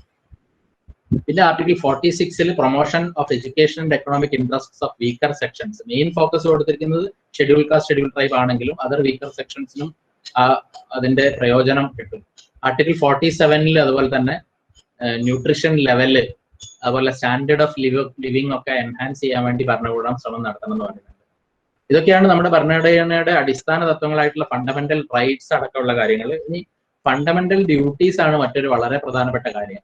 അത് എപ്പോഴും പലപ്പോഴും എന്നോട് ഞാൻ സ്കൂളുകളിലൊക്കെ പോകുമ്പോൾ രക്ഷാകർത്താക്കളും അതുപോലെ ടീച്ചേഴ്സും ചോദിക്കാറുണ്ട്, എൻ്റെ കുട്ടി വളരെ മോശമാണ്, പല കാര്യങ്ങളും മര്യാദയ്ക്കൊന്നും ചെയ്യുന്നില്ല, അതിനെ നന്നാക്കാൻ എന്താണ് ഒരു മാർഗം എന്ന് ചോദിക്കുമ്പോൾ ഞാൻ പറഞ്ഞു കൊടുക്കാറ്, നിങ്ങൾ ഭരണഘടനയുടെ ആർട്ടിക്കിൾ 51A ഒന്ന് ഇടയ്ക്കിടയ്ക്ക് കുട്ടിയോട് വായിക്കാൻ പറയാം, നിങ്ങളും ഒന്ന് വായിക്കുക. അതിൽ പറയുന്നത് ഇതൊക്കെ ഒന്നും ദേശീയതയാണ്, കോൺസ്റ്റിറ്റ്യൂഷനെ റെസ്പെക്ട് ചെയ്യുക, അതിന്റെ സ്ഥാപനങ്ങളെ റെസ്പെക്ട് ചെയ്യുക, അതിന്റെ സിംബൽസ് നാഷണൽ ഫ്ലാഗിനെയും നാഷണൽ ആന്തത്തെയും റെസ്പെക്ട് ചെയ്യുക. അതുപോലെ തന്നെ നമ്മുടെ മഹത്തായ സ്വാതന്ത്ര്യ സമര പ്രസ്ഥാനത്തിന്റെ ആദർശങ്ങളെ ഉൾക്കൊള്ളുകയും പ്രചരിപ്പിക്കുകയും ചെയ്യുക. ഇന്ത്യയുടെ ഐക്യവും അഖണ്ഡതയും ഒക്കെ ഉയർത്തിപ്പിടിക്കുക. രാജ്യത്തെ ആവശ്യം വരുമ്പോൾ രാഷ്ട്ര സേവനം ചെയ്യുക. ഹാർമണി, ബ്രദർഹുഡ്, ഇതൊക്കെ ഉയർത്തിപ്പിടിക്കുക. ആ കൂട്ടത്തിൽ തന്നെ പറയുന്നുണ്ട് to renounce practices derogatory to the dignity of woman, സ്ത്രീകളുടെ അന്തസ്സിന് ഹാനികരമായ എല്ലാ തരത്തിലുള്ള പ്രവർത്തനങ്ങളും വർജിക്കുക. അതുപോലെ തന്നെ നമ്മുടെ രാജ്യത്തിന്റെ സഞ്ചിത സംസ്കാരത്തെ ആദരിക്കുക, ബഹുമാനിക്കുക, പ്രകൃതി സംരക്ഷിക്കുക, എല്ലാ ജീവജാലങ്ങളോടും, നേരത്തെ ഡോക്ടർ റോഷൻ ബിജലി പറഞ്ഞു, ഒരു സാർവലൗകികമായ സഹോദര്യം, എല്ലാ ജീവജാലങ്ങളോടുള്ള കരുണയാണ് കോൺസ്റ്റിറ്റ്യൂഷന്റെ ഒരു ബേസിക് ഫണ്ടമെന്റൽ പ്രിൻസിപ്പിൾ എന്ന് പറയുന്നത്. അത് തന്നെയാണ് ഈ ആർട്ടിക്കിൾ 51AG പറയുന്നത്, എല്ലാ ജീവജാലങ്ങളോടും കരുണയുള്ളവരായിരിക്കുക. സയന്റിഫിക് ടെമ്പർ, അതുപോലെ തന്നെ അന്വേഷണ ത്വര, വികസനത്തിനും ഉന്നമനത്തിനും ഒക്കെ ഉള്ള ഒരു കാഴ്ചപ്പാട്, ഇതൊക്കെ വികസിപ്പിക്കുക. വയലൻസ്, ഹിംസ വർജിക്കുക. ഇങ്ങനെയൊക്കെയുള്ള ഫണ്ടമെന്റൽ ഡ്യൂട്ടീസിൽ ഏറ്റവും ഇമ്പോർട്ടന്റ് ആയിട്ട് ഞാൻ എപ്പോഴും പറയാറ്, ഞാൻ കുട്ടികളോടൊക്കെ പറയുമ്പോൾ വെറുതെ ഒരു തമാശയ്ക്ക് വേണ്ടി ഇത് മമ്മൂട്ടിയുടെ അവനാഴിയിലെ ഡയലോഗാണെന്ന് വിചാരിച്ചിട്ട് പഠിച്ചോളാൻ പറയും. കാരണം അത് അങ്ങനെയുള്ള ഒരു ഡയലോഗാണ്. To strive towards excellence in all spheres of individual and collective activities so that the nation constantly rises to higher levels of endeavour and achievement എന്ന് ഉള്ള ഒരു വലിയ കാഴ്ചപ്പാട്. രാജ്യം നന്നാവണമെങ്കിൽ എന്താണ് മാർഗം എന്ന് ചോദിച്ചാൽ, നിങ്ങൾ നന്നാവുക, ഞാൻ നന്നാവുക, ഇതല്ലാതെ വേറെ മാർഗമില്ല എന്നുള്ളതാണ് ചുരുക്കത്തിൽ ഇതിൽ പറയുന്നത്. അപ്പൊ ഇത്തരം കാര്യങ്ങളൊക്കെ നമുക്ക് ഭരണഘടനയുടെ ആ ഒരു ഗോൾഡൻ ത്രെഡിലൂടെ നമുക്ക് വ്യൂ ചെയ്യാൻ പറ്റും. ഇതിന്റെ അടിസ്ഥാനത്തിൽ നമുക്ക് വണ്ടർഫുൾ ലെജിസ്ലേഷൻ, ഡിസബിലിറ്റി പെർസ്പെക്റ്റീവിൽ ഞാൻ ഇതിനെ കൺക്ലൂഡ് ചെയ്യുകയാണെങ്കിൽ ഞാൻ പറയും, ഈ കാഴ്ചപ്പാടൊക്കെ ഒക്കെ തന്നെ ഉൾക്കൊണ്ടുകൊണ്ടാണ് നമ്മുടെ ഏറ്റവും പുതിയ right to persons with disabilities act 2016 ഉണ്ടാക്കിയത്. അതിൽ ഈ പറയുന്ന എല്ലാം നമുക്ക് കാണാൻ കഴിയും. ഇൻഡിവിജ്വൽ ഓട്ടോണമി എന്ന് പറയുന്ന ഒരു വലിയ concept, freedom to make one's choices, ഒരാളുടെ പ്രവൃത്തികൾ തിരഞ്ഞെടുക്കാനുള്ള സ്വാതന്ത്ര്യം, independence, non discrimination, full and effective participation and inclusion. Participation inclusion എന്നൊക്കെ പറയുന്നത് സെലിബ്രേറ്റഡ് തിയറീസ് ആണ്. Acceptance of PWDs as part of human diversity and humanity. നമ്മുടെ രാജ്യത്തിന്റെ കാഴ്ചപ്പാട് തന്നെ യൂണിറ്റി ഇൻ ഡൈവേഴ്സിറ്റി ആണ്. അപ്പൊ ഇതും ഒരു ഡൈവേഴ്സിറ്റി ഉള്ള ഗ്രൂപ്പിനെ ആയി കണ്ടുകൊണ്ട് അതിനെ ആക്സെപ്റ്റ് ചെയ്യാനും അവരോട് മനുഷ്യത്വപരമായിട്ട് പെരുമാറാനും ഒക്കെ ഉള്ള കാര്യങ്ങളും നമ്മുടെ PWD ആക്ടിൽ ഉൾപ്പെട്ടിരുന്നു. ഈക്വൽ ഓപ്പർച്യൂണിറ്റീസ് ഭരണഘടനയിൽ പറയുന്ന ഒരു പ്രിൻസിപ്പിൾ ഇതിലേക്ക് ഇംപൈബ് ചെയ്തിട്ടുണ്ട്. Accessibility, equality, evolving capacities of children with disabilities, right to life with dignity and respect for integrity. Article 21 ഇതിലേക്ക് അപ്പടി എടുത്തിരിക്കുകയാണ്. Right against torture, cruel and inhuman treatment, right of prevention of abuse, right of utilisation of capacity. ഇതൊക്കെ ഭരണഘടനയുടെ base, ഞാൻ പറഞ്ഞല്ലോ ഭരണഘടനയിൽ തന്നെ പറയുന്നുണ്ട്, ഓരോ ആളുകളുടെയും കഴിവിനനുസരിച്ച് വികസിക്കാനുള്ള അവസരം അവർക്ക് കൊടുക്കണമെന്ന് ഭരണഘടനയിൽ പറയുന്നുണ്ട്. പേഴ്സണൽ ലിബർട്ടിയുടെ ഡിപ്രിവേഷനെതിരെയുള്ള റൈറ്റ്, ഒരു കമ്മ്യൂണിറ്റി ലിവിങ്ങിനുള്ള റൈറ്റ്, ബ്രദർഹുഡിന്റെ ഒക്കെ വലിയ കൺസെപ്റ്റിന്റെ കീഴിൽ വരുന്ന കാര്യങ്ങളാണ്. ഇതൊക്കെ നമ്മുടെ PWD ആക്ടിൽ കോൺസ്റ്റിറ്റ്യൂഷണൽ വിഷനായിട്ട് ഇംബൈബ് ചെയ്തുകൊണ്ട് ഉണ്ടാക്കിയിട്ടുള്ള പ്രൊവിഷൻസ് ആണ്. ഈ വാല്യൂസ് ഒക്കെ തന്നെ നമ്മൾ കുഴിച്ചെടുത്തിരിക്കുന്നത് ഭരണഘടന എന്ന് പറയുന്ന മഹത്തായ ഒരു ട്രഷറിൽ നിന്ന് തന്നെയാണ്. ഇത് നമ്മളിപ്പോ പറയും പേഴ്സൺസ് വിത്ത് ഡിസബിലിറ്റീസ് ആക്ട് 2016 ആമുഖം വായിച്ചു നോക്കിയാൽ നമുക്ക് കാണാൻ പറയും UN convention on persons with ഡിസബിലിറ്റീസിന്റെ അടിസ്ഥാനത്തിലാണ് ഉണ്ടാക്കിയതെന്ന് പറയാം. അത് ഒരു സാർവലൗകിക കാഴ്ചപ്പാടിൽ അങ്ങനെ ആയിരിക്കാമെങ്കിലും എൻ്റെ അഭിപ്രായത്തിൽ ഇന്ത്യയുടെ കാഴ്ചപ്പാടിൽ നമ്മുടെ കോൺസ്റ്റിറ്റ്യൂഷനിൽ തന്നെ ആവശ്യത്തിലേറെ പ്രൊവിഷൻസ് ഇതിനു വേണ്ടി ഉണ്ടായിരുന്നു. നമുക്ക് ഒരു UN കൺവെൻഷന്റെ ആവശ്യം ഉണ്ടായിരുന്നില്ല. നമുക്ക് ആ കാഴ്ചപ്പാടുള്ളത് കൊണ്ട് നമ്മൾ UN കൺവെൻഷൻസ്, ഇത്തരം കൺവെൻഷൻസിലൊക്കെ തന്നെ പാർട്ടിസിപ്പേറ്റ് ചെയ്യും. അതിലൊക്കെ തന്നെ ഇന്ത്യ സിഗ്നേറ്ററി ആയിരിക്കും. അതിനനുസരിച്ചുള്ള നിയമങ്ങൾ നമ്മൾ നടപ്പിലാക്കും. അതൊക്കെ നമ്മൾ മുന്നോട്ട് കൊണ്ടുപോവുകയും ചെയ്യുന്നുണ്ട്. ഇത് അതിന്റെ പോസിറ്റീവ് സൈഡാണ്. ഇനി നെഗറ്റീവ് സൈഡിൽ നമുക്ക് ഒരുപാട് പരാധീനതകളുണ്ട്. ഇതൊക്കെ പരിഹരിക്കാനുള്ള ഒരുപാട് കാര്യങ്ങൾ നമുക്ക് ഇനിയും പരിഹരിക്കപ്പെടേണ്ടതായിട്ടുണ്ട്. പക്ഷെ രാജ്യം ഇപ്പോഴും അതിന്റെ പ്രയാണത്തിൽ തന്നെയാണ്, അത് പരിഹരിച്ചുകൊണ്ടിരിക്കുകയാണ്. ഇൻഡിവിജ്വൽ ആയിട്ടോ അല്ലെങ്കിൽ ഗ്രൂപ്പായിട്ടോ എന്തെങ്കിലും ഒരു പർട്ടിക്കുലർ പരാതിയോ പരിഭവമോ എന്തെങ്കിലും തരത്തിലുള്ള ഡിസ്ക്രിമിനേഷനോ നമുക്ക് ആർക്കെങ്കിലും ഉണ്ടായിട്ടുണ്ടെന്ന് പരാതി ഉണ്ടെങ്കിൽ നമുക്ക് അതിനുള്ള അധികാരവും ഭരണഘടന തരുന്നുണ്ട്. ആർട്ടിക്കിൾ 32 നമുക്ക് സുപ്രീം കോടതിയെ സമീപിക്കാം. ആർട്ടിക്കിൾ 226 നമുക്ക് ഹൈക്കോടതിയെ സമീപിക്കാം. ഇങ്ങനെ സമീപിക്കാൻ നമ്മുടെ സാമ്പത്തിക സ്രോതസ്സുകൾ അല്ലെങ്കിൽ സാമ്പത്തിക സ്ഥിതി നമുക്ക് തടസ്സമായി നിൽക്കുന്നു എന്ന് കാണുകയാണെങ്കിൽ നമുക്ക് ഭരണഘടനയിൽ തന്നെ ആർട്ടിക്കിൾ 39A പ്രകാരം ഉണ്ടാക്കിയിട്ടുള്ള ലീഗൽ സർവീസസ് അതോറിറ്റിയെ സമീപിക്കാം. ഇങ്ങനെയൊക്കെ പ്രശ്ന പരിഹാരത്തിനുള്ള മാർഗങ്ങളും ഭരണഘടന തന്നെ പറഞ്ഞു തന്നിട്ടുണ്ട്. ഇതെല്ലാം പരിഹരിച്ചുകൊണ്ട് നമുക്ക് മുന്നോട്ട് പോകണം. അത് കോൺസ്റ്റിറ്റ്യൂഷൻ എന്ന് പറയുന്നത് അങ്ങനെ നോക്കിക്കഴിഞ്ഞാൽ നമ്മുടെ ഒരു ഇൻസ്പിറേഷൻ ഉള്ള ഒരു സോഴ്സ് ആണ്. അതുകൊണ്ട് നമ്മളെല്ലാവരും ഭരണഘടനയെ അനുസരിക്കുക. ഭരണഘടനയുടെ ഐഡിയൽസും അതിന്റെ മൂല്യങ്ങളും അതിന്റെ തത്വങ്ങളും എല്ലാം മുന്നോട്ട് കൊണ്ടുപോവുക. ജയ് ഹിന്ദ്, ജയ് ഭാരത്.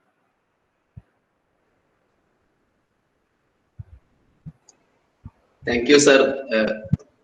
വളരെ വളരെ ഇൻസൈറ്റ്ഫുൾ ആയിട്ടുള്ള, വളരെ ഒരുപാട് പുതിയ അറിവുകൾ പകർന്നു തന്ന സെഷൻ. കാരണം നമ്മളൊക്കെ ഇങ്ങനെ ഇന്ത്യൻ പൗരന്മാരായി ഇങ്ങനെ ജീവിക്കുമെങ്കിലും ജീവിച്ചു മരിക്കുന്നു എന്നല്ലാതെ എത്രയും സാർ പറഞ്ഞ പോലെ ഒരു വലിയ ട്രഷറായിട്ടുള്ള, ഇത്ര വിശാലമായ, ഇത്ര അഗാധമായിട്ടുള്ള ഈ ഒരു ഖനിയിൽ നിന്ന് നമുക്ക് അറിവിന്റെ വളരെ ലളിതമായ രീതിയിൽ അറിവിന്റെ ഒരുപാട് രത്നശേഖരങ്ങളാണ് സാർ ഇപ്പൊ പറഞ്ഞ ഓരോ വാക്കുകളും. ശരിക്കും അത്രയും നമ്മള് പലപ്പോഴും ഈ ദിനാചരണത്തിന്റെയൊക്കെ ഏറ്റവും വലിയ പ്രാധാന്യവും പ്രസക്തിയും ഇത് തന്നെയാണെന്ന് ഞാൻ കരുതുക. കാരണം അല്ലെങ്കിൽ ഒരു പക്ഷേ ഇതിനെ കുറിച്ചൊന്നും ഒരു സാധാരണ പൗരനായി ജീവിച്ചു മരിക്കുന്ന ഒരു വ്യക്തിയൊന്നും ഇതിന്റെ മഹത്വമോ ഇതിന്റെ പ്രാധാന്യമോ ഒന്നും മനസ്സിലാക്കാതെയാണ് ജീവിച്ചു മരിച്ചു പോലും പോകുന്നത്. എന്നെ സംബന്ധിച്ചാലും ഒരുപാട് പുതിയ അറിവുകൾ കിട്ടാനുള്ള ഒരു വേദിയായിരുന്നു ഇന്നത്തെ സാറിന്റെ ഈ ഒരു പ്രസന്റേഷൻ. എല്ലാവർക്കും അത് അങ്ങനെ തന്നെയായിരുന്നു കാണും എനിക്ക് ഉത്തമ ബോധ്യമുണ്ട്. സാറിന്റെ ഇത്രയും ഹെക്റ്റിക് ആയിട്ടുള്ള ഒരു ഷെഡ്യൂളിനിടയ്ക്ക് നിന്ന് പോലും നമുക്ക് ഇത്രയും സമയം നീക്കി വെച്ചതിലും ഇത്ര ഇൻസൈറ്റ്ഫുൾ ആയിട്ടുള്ള ഒരു ഡിസ്കോഴ്സ് നമുക്ക് നടത്തിയതിലും പേഴ്സണലിയും CRCക്ക് വേണ്ടി ഞാൻ നന്ദി പറയുകയാണ്. എന്തായാലും ഫോർമലി ഒഫീഷ്യലി നന്ദി പ്രകാശനത്തിന് കൂടി ഞാൻ സുനീഷിനെ ക്ഷണിക്കുകയാണ്. അതിന് മുമ്പേ ഒരു ചെറിയൊരു കാര്യം പറയാൻ വിട്ടുപോയതും കൂടി ഒന്ന് ആഡ് ചെയ്യാണ്. ഒന്നുമില്ല, ഒറ്റ വരിയേ ഉള്ളൂ. അതായത് നമ്മുടെ ജീവിതത്തിന്റെ ഓരോ തുറകളിലും ഇപ്പൊ നമ്മൾ ജോലി ചെയ്യുന്നു. ഞാനൊരു ജഡ്ജായിട്ട് ജോലി ചെയ്യുന്നു, ഡോക്ടർ റോഷൻ ബിജലി ഒരു ഡയറക്ടറായിട്ട് ജോലി ചെയ്യുന്നു, ഡോക്ടർ സുനീഷ് ഒരു പ്രൊഫസറായിട്ട് ജോലി ചെയ്യുന്നു, നമ്മുടെ പാർട്ടിസിപ്പൻസ് അവരുടെ വിവിധ മേഖലകളിൽ ജോലി ചെയ്യുന്നു. ഈ ഏത് ജോലി ചെയ്യുമ്പോഴും ഒരു കോൺസ്റ്റിറ്റ്യൂഷണൽ വിഷൻ നമ്മുടെ ഉള്ളിൽ ഉണ്ടാവണം. മറ്റുള്ളവരെ സഹായിക്കാനുള്ള ഒരു മനസ്ഥിതിയാണ് പ്രധാനമായിട്ട് ഇതിൽ പറയുന്നത്. Compassion to all living creatures തുടങ്ങിയ വികാരങ്ങളൊക്കെ നമ്മുടെ മനസ്സിലുണ്ടെങ്കിൽ ഒരു വണ്ടർഫുൾ ഇന്ത്യയെ നമുക്ക് ഉണ്ടാക്കിയെടുക്കാൻ കഴിയും. That's all. Thank you sir. സാറിൻ്റെ തീർച്ചയായിട്ടും ആ കൺക്ലൂഡിങ് സെൻറ്റൻസ് അതിൽ തന്നെ വലിയൊരു ഇത്രയും ഡീപ്പായിട്ടുള്ളൊരു എന്താ പറയുക ഇതുണ്ട്. എനിക്ക് തോന്നുന്നു വളരെ റോഷൻ സാറ് പറഞ്ഞ പോലെ വളരെ മനോഹരമായി ഇത്തരം ദിനാചരണങ്ങൾ ഒരുപക്ഷെ ഞാൻ എൻ്റെ ലൈഫിൽ ഇന്നായിരിക്കും ഒരു കോൺസ്റ്റിറ്റ്യൂഷൻ ഡേ ഒബ്സർവേഷനിൽ ജോയിൻ ചെയ്യുകയും അല്ലെങ്കിൽ അങ്ങനെ ഒരു ദിവസം ഈ രീതിയിൽ ഇത്രയും ഭംഗിയായി ആചരിക്കുകയും ചെയ്യുന്നത്. എനിക്ക് തോന്നുന്നു ഇങ്ങനെ ഓരോ ദിവസങ്ങളും നമ്മളെ ഒരുപാട് ഇൻസൈറ്റ് തരുന്നുണ്ട്.